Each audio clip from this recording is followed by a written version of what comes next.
came for the lawyers, cloaked in command, with executive orders and a trembling hand.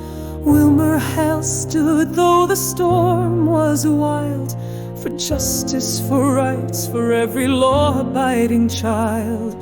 They targeted them for defending the truth, for daring to work on Weller's pursuit.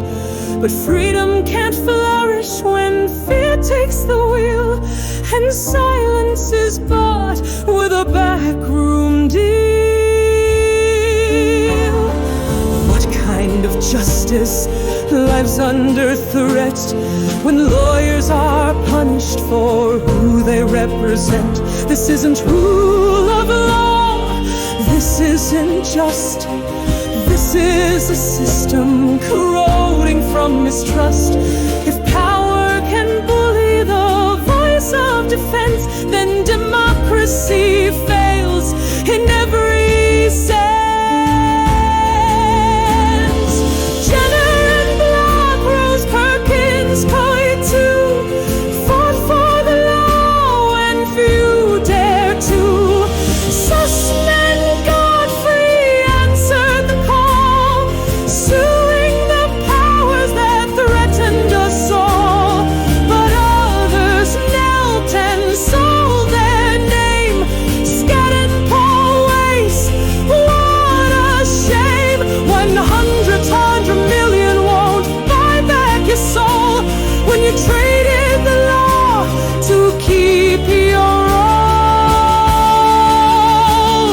They call it pro bono, but we know the price. It's hush money, blood money, a roll of the dice.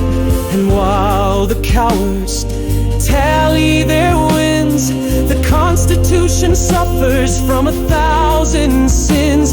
No justice can stand if truth is coerced, and lawyers must lead before it gets worse. Judge Richard Leon, a Bush-era name, struck down Trump's order with furious flame. He wrote of the founders of balance and grace, and shredded the edict that targeted one place. His 73 pages were bold and bright, filled with exclamation marks. He knew the fight. He said the law must never be used to punish the lawyers a leader abused. In his ruling he warned of a path that's grim, where executive anger rewrites every whim. He mocked the order with a recipe stew, to show just how lawless this vendetta grew. No branch unchecked, no freedom